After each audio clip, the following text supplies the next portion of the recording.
Good evening વિદ્યાર્થીઓ, હવે તો લેક્ચર તમે સાંજે રાતે જોતા હશો ને, એટલા માટે હવે તમને ગુડ મોર્નિંગ નહીં, ગુડ ઇવનિંગ થી શરૂઆત કરાવી આપીશ. ઓકે, બસ ખાલી ઊંઘવા માટે ના જોતા, બરાબર?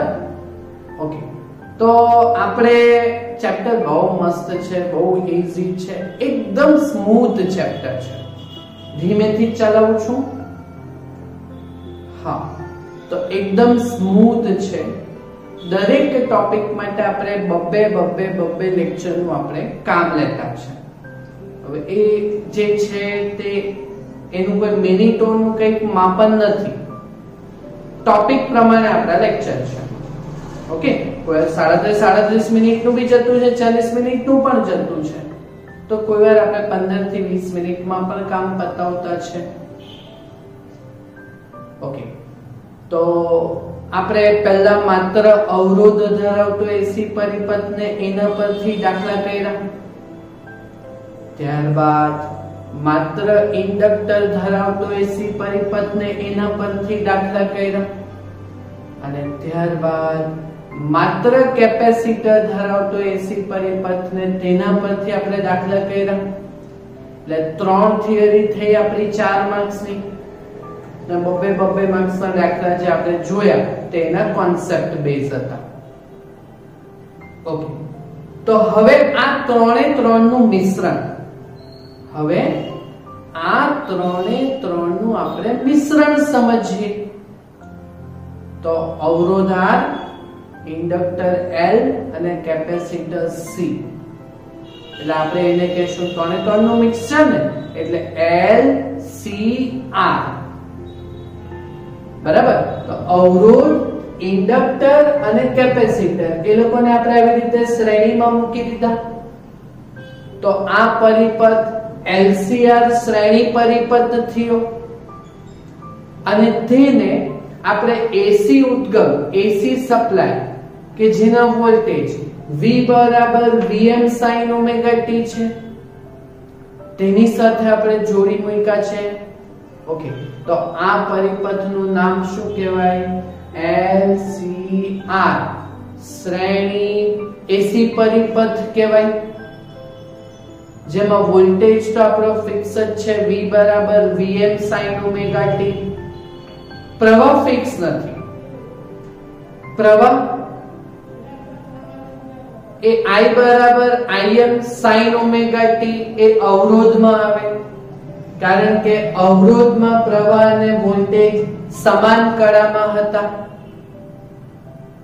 ઇન્ડક્ટરમાં પ્રવાહ I બરાબર Im sin omega t minus pi/2 આવે, કારણ કે ઇન્ડક્ટરમાં પ્રવાહ હારેલો હતો 90 રનથી, એટલે ઇન્ડક્ટરમાં પ્રવાહ એ વોલ્ટેજ કરતા pi/2 જેટલો પાછળ હતો. એટલે ઇન્ડક્ટરમાં પ્રવાહનું સૂત્ર I બરાબર Im sin omega t minus pi/2 આવે, કળા પાછળ છે એટલે માઈનસમાં pi/2 કળા. બોલો, આ સેટિસ્ફાઈ થયું? ઓકે, કેપેસિટરમાં પ્રવાહ વોલ્ટેજ કરતા pi/2 પ્લસ નીકળી ગયેલો હતો, તો પ્રવાહ જીતી ગયેલો હતો. તો કેપેસિટરમાં પ્રવાહ એ I બરાબર Im sin omega t plus pi/2 માં આવે, કળા. સમજ પડે છે ને?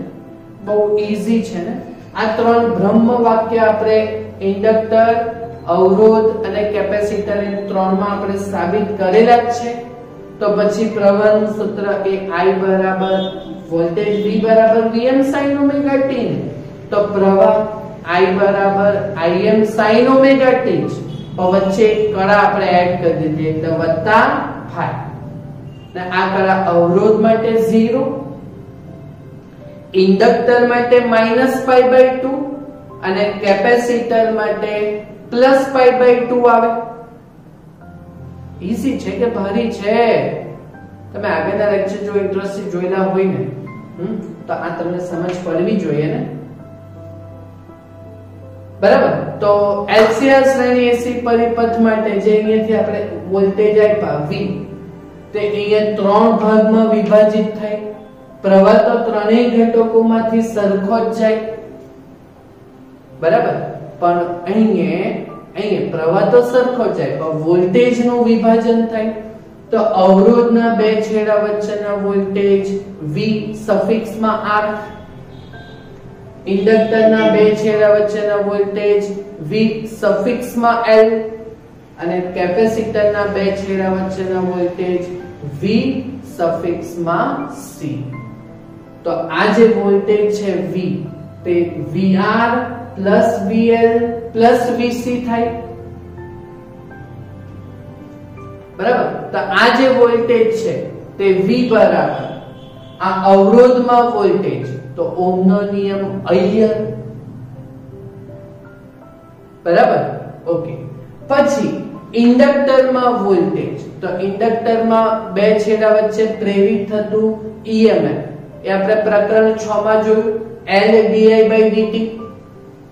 અને કેપેસિટરમાં વોલ્ટેજ તો પ્રકરણ નંબર 2 કેપેસિટર માટે Q બરાબર TV ની CV. તો V બરાબર Q/C આવે વોલ્ટેજ. ઓકે. તો હવે આ જે ટોપિક છે તે LCR શ્રેણી AC પરિપથ માટે આપણે વોલ્ટેજ અને પ્રવાહના ફેઝરો આપણે બતાવો. એક શૃંગ ગ્રંથ વાળા નથી બતાવવાના, આપણે બધા સ્ટ્રેટ લાઈન વાળા બતાવતા હતા ને તે પ્રમાણે. ઓકે. અને ત્યારબાદ કળા તફાવતનું સૂત્ર મેળવીશું. કળા તફાવત એટલે આ ફાઈ વાળું છે એનું કામ કરીશું, બરાબર. તો જો આટલું તમને સમજ પડી. આજ સુધી જે આપણે ભણ્યા તો એ ચેપ્ટરનો સારાંશ છે. તો LCR શ્રેણી AC પરિપથ માટેનો આ મુદ્દો તમને 4 માર્ક્સ માટે પૂછી શકાય, બરાબર. તો V અને I ના ફેઝરો પરથી પ્રવાહ અને કળા તફાવતનું સૂત્ર મેળવો. ઓકે. તો છે કે 4 માર્કનો સવાલ આટલું ક્લિયર કે તમારું થિયોરિટિકલ જે હજુ સુધી ભણ્યા એ જ આપણે અહીંયા લખેલું છે, બરાબર. ઓકે. તો હવે આપણે V અને I ના ફેઝરોના કામ કરીએ. ઓકે. તો V અને I ના ફેઝર, V અને I ના ફેઝર. ચાલો આનું કામ કરીએ. ચાલો શાંતિથી સમજો. આપણે પેલા સ્ટ્રેટ લાઈન વાળા ફેઝર કરશું. સ્ટ્રેટ લાઈન વાળા એટલે પેલું x અક્ષ અને y અક્ષ આપણે આવી રીતે બતાવી દીધું. ઓકે. બરાબર સમજો હા આકૃતિ. ચાલો નીટ એન્ડ ક્લીન. થોડીક મોટી હજુ કરો.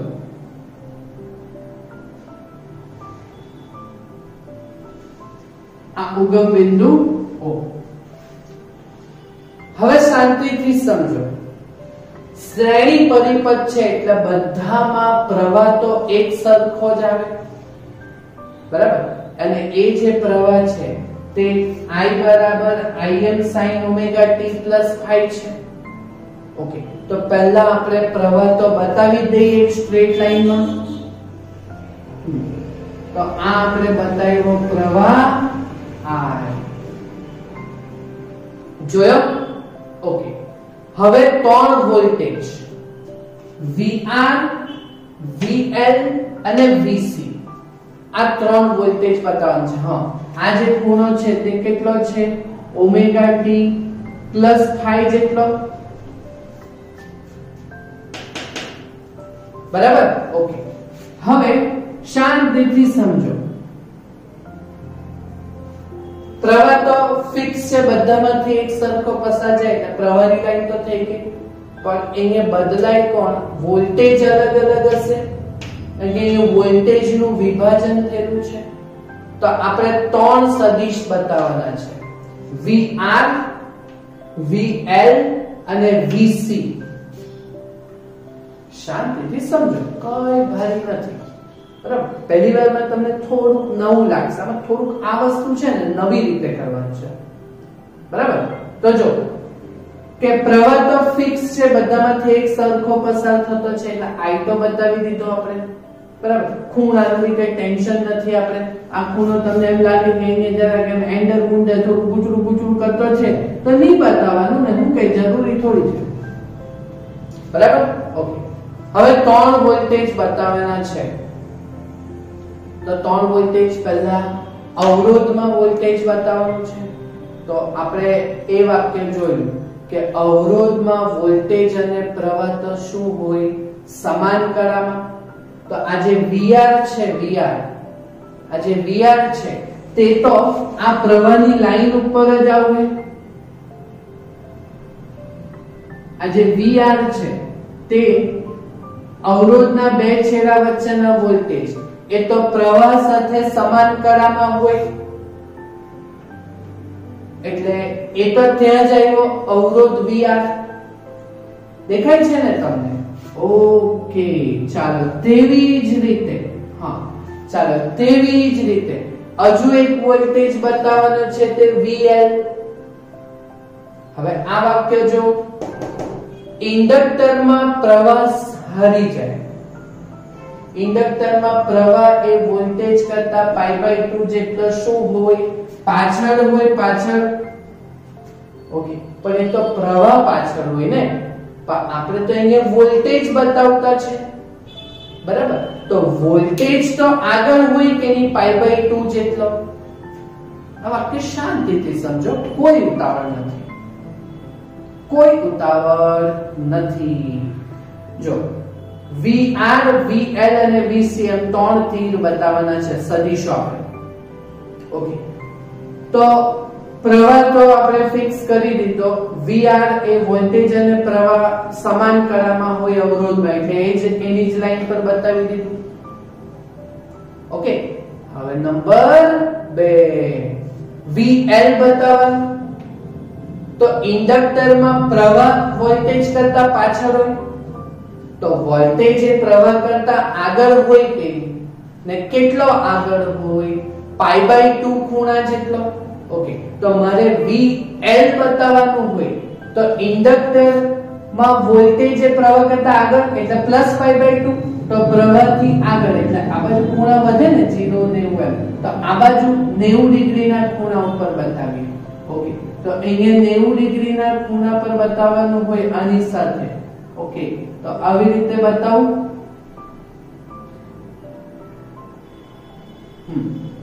જો આ π/2 જેટલો ખૂણો દેખાયો તમને પ્રવાહ સાથે, એટલે આ વોલ્ટેજ જે આપણે કહેશું તે કયા કહેશું? VL કહેશું. VL ઇન્ડક્ટરમાં વોલ્ટેજ આગળ હોય π/2 એટલે બતાવી દીધું આપણે. ચાલો તેવી જ રીતે બહુ મસ્ત છે. હજુ કોણ બતાવવાનું બાકી? VC.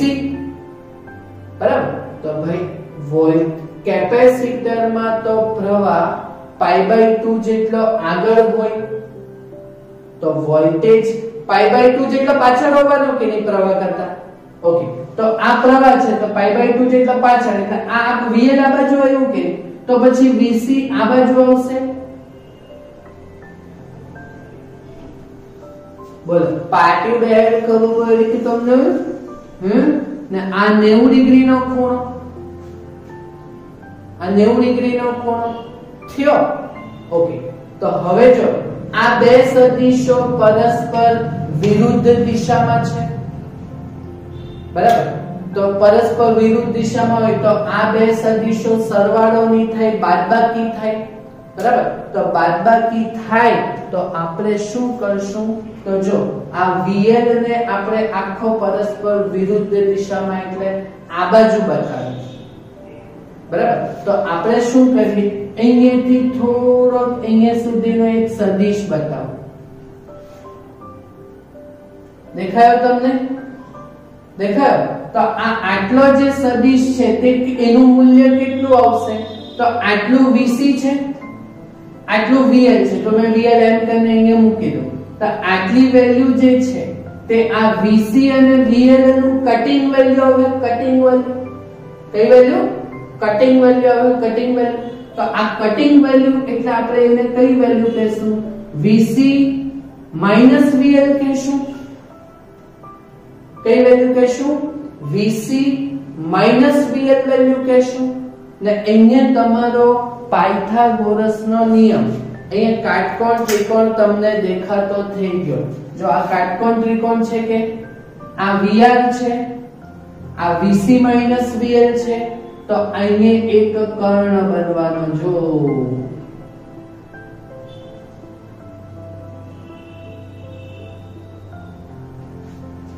આ કર્ણ બનવાનો કે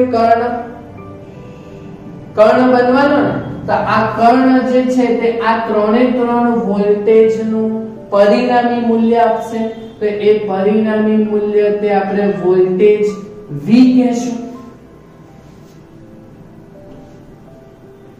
બોલો સમજ પડી કે બરાબર સમજ પડી કે આ વસ્તુ આ આકૃતિ ખ્યાલ આવ્યો તમને ને અહીંયા લંબ સાથે બનાવેલો ખૂણો તો આયરો આ કડા તફાવત તો એ આપણે ફાઈ લીધેલો છે તો આ ફાઈ બતાવશું આપણે અહીંયા phi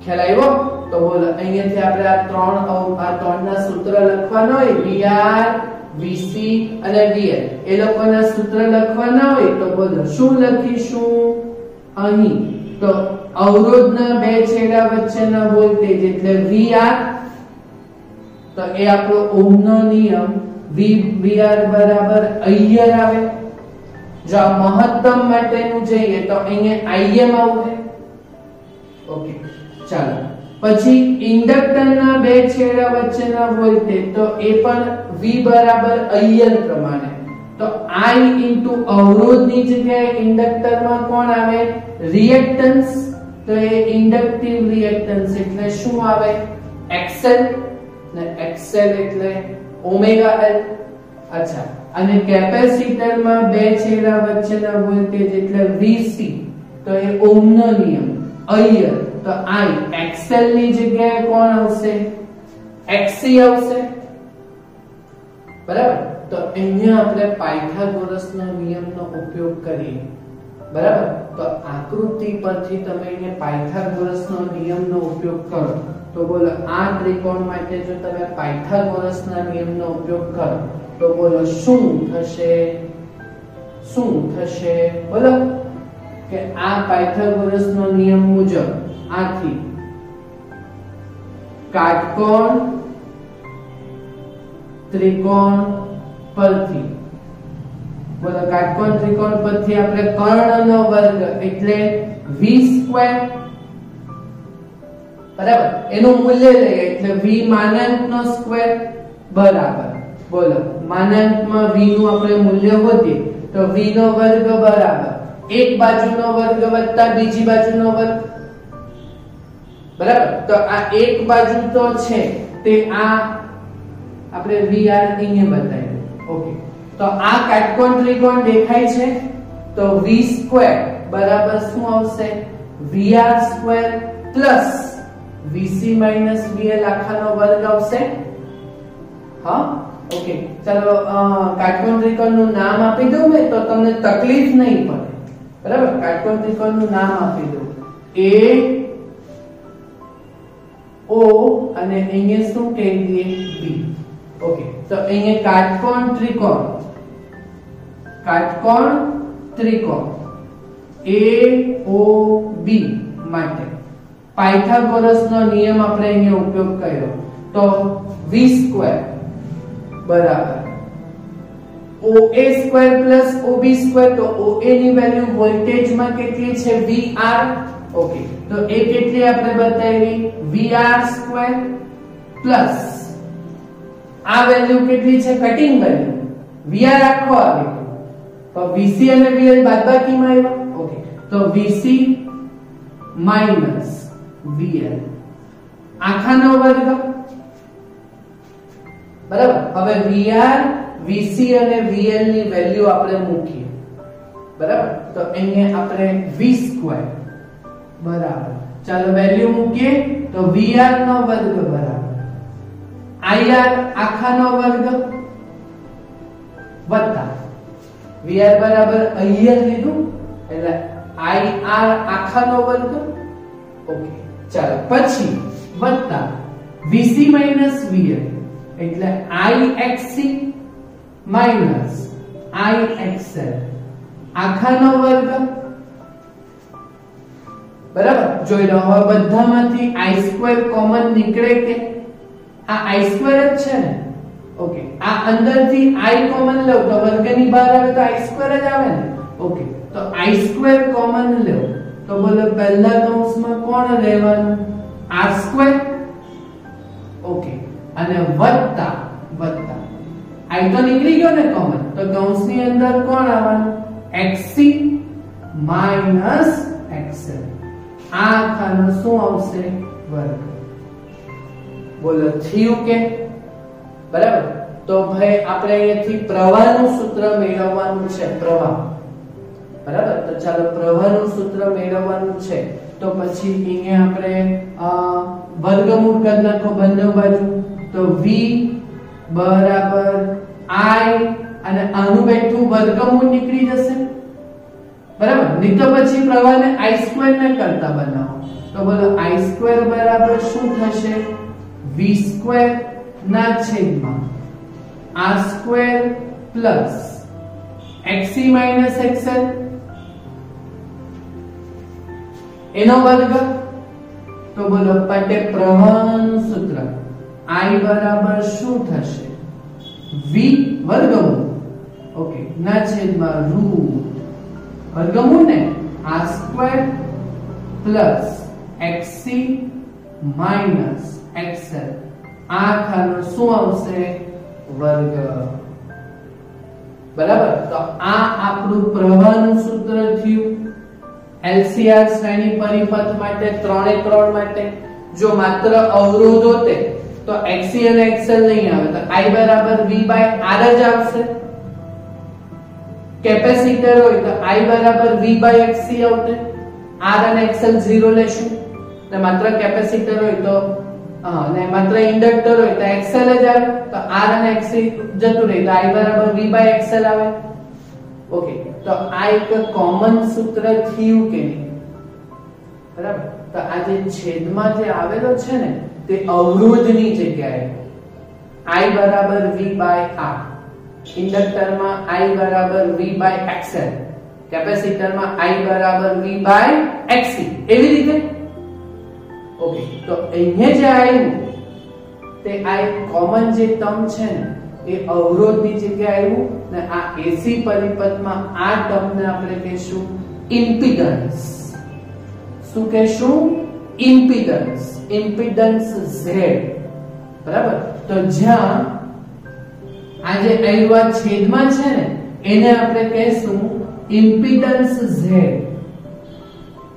impedance modulus of z, મૂલ્ય એ ઇમ્પિડન્સ ઓફ z એટલે વર્ગમૂળ આખું છેદ છે તે r² plus xc minus xl આ આખાનો શું આવશે?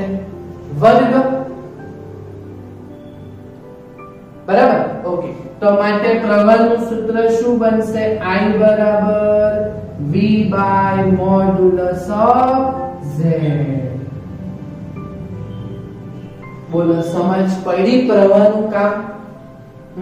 આ આકૃતિ સમજ પડે તો આ પાયથન કર્ણ જે બનાવ્યો આપણે કટિંગ લઈને તો ત્યાંથી થઈ ગયું આપણું આ કામ. ઓકે, તો પ્રવાહનું કામ થઈ ગયું. હજુ કોનું બાકી? v અને i વચ્ચેનો કળા તફાવત એટલે phi નું સૂત્ર તો આપણે tan phi માં બનાવશું. ઓકે, તો કળા તફાવત v અને i વચ્ચેનો કળા તફાવત બાકી એટલે v અને i વચ્ચેનો કળા તફાવત. તો એના માટે આપણે શું કરશું? tan phi લેશું દિશાવાળું. 11મા ધોરણમાં કરતા ને tan phi એટલે સામેની બાજુના છેદમાં પાસેની બાજુ. ઓકે, તો જો tan phi બરાબર જો ત્રિકોણમાં tan phi બરાબર સામેની બાજુ કઈ છે? આ લાલી VC minus VL. ઓકે, અને પાસેની બાજુ કઈ છે? VR. પાસેની બાજુ કઈ છે? VR. ઓકે, તો tan phi બરાબર ચાલો આમાં બધાની વેલ્યુ મૂકો. VC એટલે ઓહમનો નિયમ, અહીંયા એટલે IXC minus VL એટલે IXL ના છેદમાં VR એટલે અહીંયા આ ત્રણની વેલ્યુ મૂકી કે બરાબર. તો બોલો I 3 ઉપરથી કોમન લઈ લઈએ તો I કેન્સલ થાય. ઓકે, તો બોલો કરા તફાવતનું સૂત્ર phi બરાબર tan આ બાજુ જાય તો tan ઇન્વર્સ અને કૌંસમાં શું આવશે XC XL બાય R. અને મને ગાયનું નહીં આ સૂત્ર. phi બરાબર tan phi બરાબર વાળું હું લેવા કરીએ આપણે ખાલી tan phi લખીએ ને. ઓકે, તો tan phi બરાબર આ સૂત્ર શું બને XC XL ના છેદમાં અવરોધ. તો આ આપણું કોનું સૂત્ર થયું કળા તફાવતનું થયું. સમજ પડી તમને? પાક્કું? આ આકૃતિ સમજ પડી કે નહીં? પ્રવાહ તો શ્રેણી પરિપથ છે ભાઈ ને શ્રેણીમાં પ્રવાહ દરેક પરિપથમાં દરેક ઘટકમાંથી એક સરખો જાય. વોલ્ટેજ બદલાય, વોલ્ટેજનું વિભાજન. તો આ વોલ્ટેજ VR VL VC આ બધું કટિંગ લઈ લીધું એટલે VC V. તો આ કાટકોણ ત્રિકોણ બન્યો તો એ આ વોલ્ટેજ V² બરાબર VR નો વર્ગ વત્તા VC VL નો વર્ગ. ને પછી આ ત્રણ સૂત્ર પ્રમાણે કામ કર્યું. ને આમાં નવું શું શીખવા મળ્યું? ઇમ્પિડન્સ. LCR પરિપથમાં અવરોધની જગ્યાએ કોણ આવે? Impedance Z. ને એનું જે સૂત્ર છે તે મૂલ્ય એટલે વર્ગમૂળમાં પછી ત્રણ ઘટક R XL અને XC પણ એ R² વત્તા કૌંસમાં કટિંગ XC XL આખાનો વર્ગ. બોલો ક્લિયર? સમજ પડી ને? તો આ કોન્સેપ્ટ બેઝ LCR પરિપથમાં દાખલા તે આપણે જોશું નેક્સ્ટ ટાઈમ. ઓકે, તો આ 4 માર્કનો સવાલ તમે શાંતિથી સમજીને પૂર્ણ કરજો. જો આ ચેપ્ટરમાં પહેલો ટોપિક આવે કે જે થોડો કટપટો છે તો જોઈ લો. મસ્ત છે કે રંગબેરંગી આકૃતિ વાળું. એના પરથી પાયથાગોરસના નિયમ પરથી પ્રવાહ અને કળા ગોઈધી આપણે શોધીને. ઓકે, તો થશે આટલું કામ તમારાથી. 4 માર્ક્સના સવાલમાં પૂછાઈ શકે. એટલે થિયરી નંબર 4 બરાબર. હજુ 4 માર્ક્સની 2 થિયરી બાકી છે. એ તો આપણે ધીમે કમ્પ્લીટ કરશું. Okay, thank you very much.